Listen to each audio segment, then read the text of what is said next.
Bienvenidas, bienvenidos, bienvenides a este podcast titulado Repensando el patriarcado desde las múltiples opresiones. En este espacio nos proponemos seguir profundizando en algunos temas expuestos en los módulos estudiados. Esperamos permitan ampliar la forma en que entendemos, vivimos o vemos las violencias, opresiones y despojos históricos y estructurales que las mujeres hemos experimentado.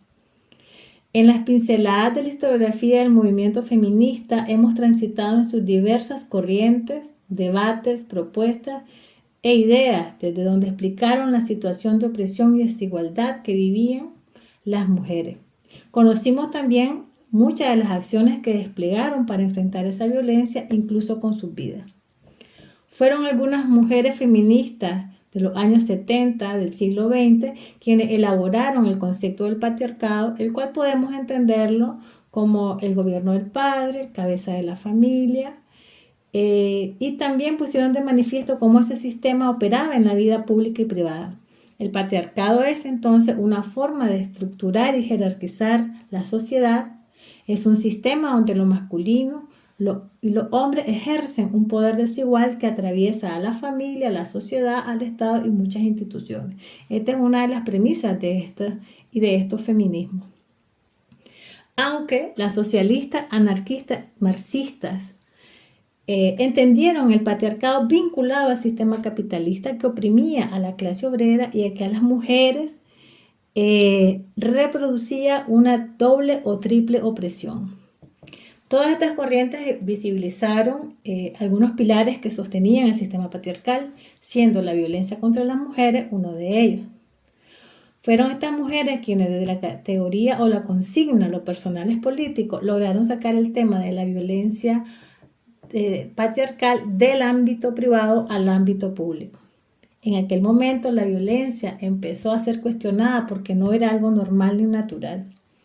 Esa idea de que el hombre mandaba y que el hombre tenía el poder y además esperar que las mujeres fueran obedientes y aceptaran el destino fue totalmente desenmascarada. También sacaron a luz cómo ese patriarcado y la homofobia operaba en la vida y en los cuerpos de aquellos sujetos y sujetas considerados feminizados o femeninos. Han sido muchos los aportes que estos feminismos nos han dejado. Uno de ellos, por ejemplo, y sobre todo para entender la magnitud de la violencia patriarcal, son los datos. O sea, hoy se cuenta con una serie de datos que permiten ver el alcance, la forma en que esa violencia destruye la vida de las mujeres, la vida de sus familias y sus comunidades. En el año 2022, en el Reino de España, 49 mujeres fueron asesinadas. Este dato es importante, pero aún insuficiente, en el sentido de que tampoco es homogéneo, no da cuenta de quiénes eran esas mujeres, de dónde venían, incluyendo sus perpetradores. Otro gran aporte de este feminismo, que es el feminismo institucional, el feminismo blanco, el feminismo de la igualdad, es haber creado una serie de herramientas y normativas a nivel nacional, a nivel regional, a nivel internacional, para proteger la vida de las mujeres, para garantizar los derechos de las mujeres. Una de estas es la Convención sobre la eliminación de todas las formas de discriminación contra las mujeres, que fue adoptada en 1979 por la Asamblea General de la ONU, la CEDAW.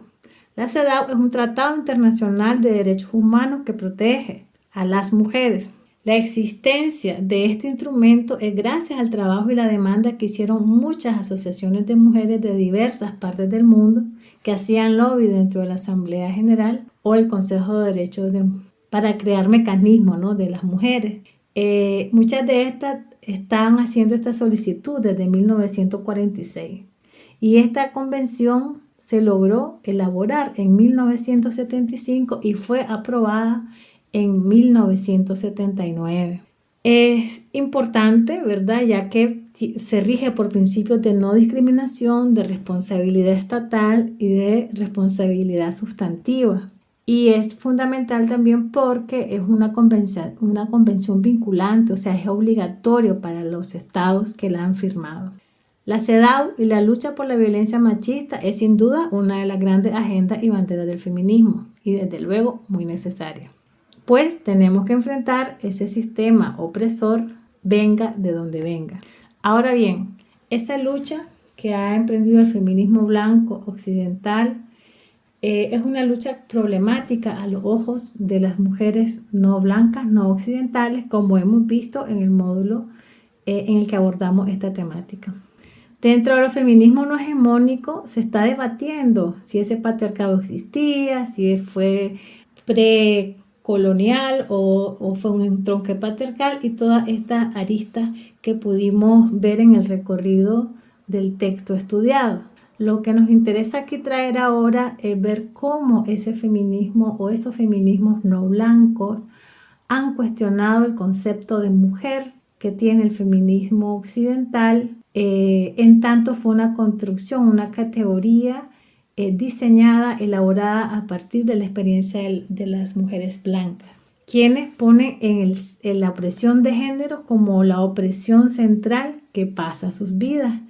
¿No? Y piensan que esta opresión ha sido igual en todas las sociedades y en todas las culturas. Esta producción categorial emerge entonces a imagen y semejanza de estas mujeres desde su privilegio y desde la blanquitud. Y esto hace que desde ese lugar este feminismo vea la lucha contra la dominación y la violencia patriarcal a estas mujeres como simples víctimas y a los hombres como monstruos opresores. Entienden a las mujeres sin capacidad de agencia y a los hombres como entes naturalmente violentos. Para las mujeres del sur, como las mujeres indígenas, afros, campesinas de los barrios populares, la lucha contra el patriarcado no es la única. Ponen la mirada en la violencia colonial, en la violencia racista, en la violencia capitalista, que se recrea y persiste en sus territorios y tiene cara del capitalismo, de la militarización, de los extractivismos, donde ella y sus comunidades siguen pagando con sus vidas las consecuencias de ese modelo de expansión de la modernidad colonialidad. Para estas mujeres, hablar solamente de género es insuficiente. Es por eso que aquí es importante retomar algunas propuestas como lo interseccional, ¿no? Como una forma de análisis que permita comprender y abordar las discriminaciones, violencia y despojo, no de manera fragmentada. Y no de manera fragmentada porque si solo lo vemos desde la prisma del género, no estamos comprendiendo cómo las violencias que viven las mujeres del sur son violencias múltiples y simultáneas que no se pueden separar. Ese género, además, no alcanza a comprender esas violencias cuando fue construido no para leer a las mujeres y hombres del sur que fueron considerados como bestias y no humanos. Finalmente, queremos también reflexionar sobre cómo el feminismo blanco planteó la lucha contra el patriarcado y la plantea desde una lucha desde espacios de mujeres, desde espacios separatistas, porque entiende que los hombres son el enemigo, los hombres son responsables de la violencia y no lo ven como un sistema.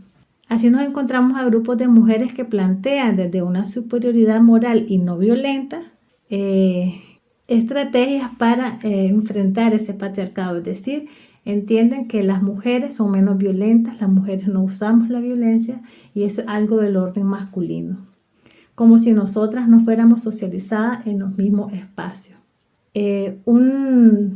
Un ejemplo o una interpelación que nos gustaría traer es aquella que hizo en los años 70 feministas negras, socialistas, antirracistas y antiimperialistas de los Estados Unidos, que se concentraban en la colectiva Río Combahee, quienes expresaron que para ellas era imposible separar las categorías de etnia, clase y heterosexismo.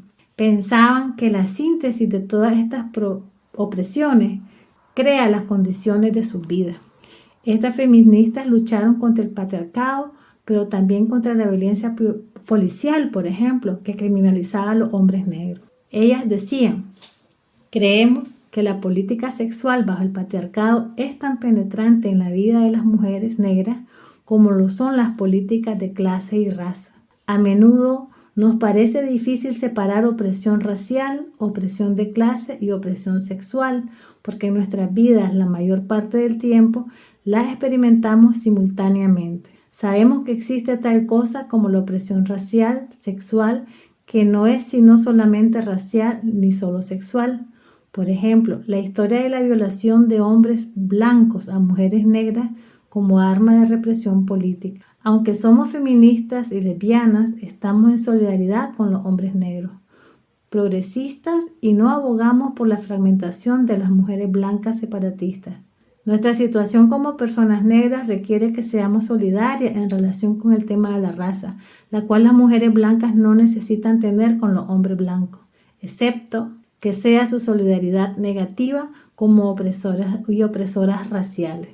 Nosotras luchamos junto a los hombres negros contra el racismo, mientras luchamos con hombres negros por el sexismo. Romper la política de identidad, el tokenismo, es fundamental.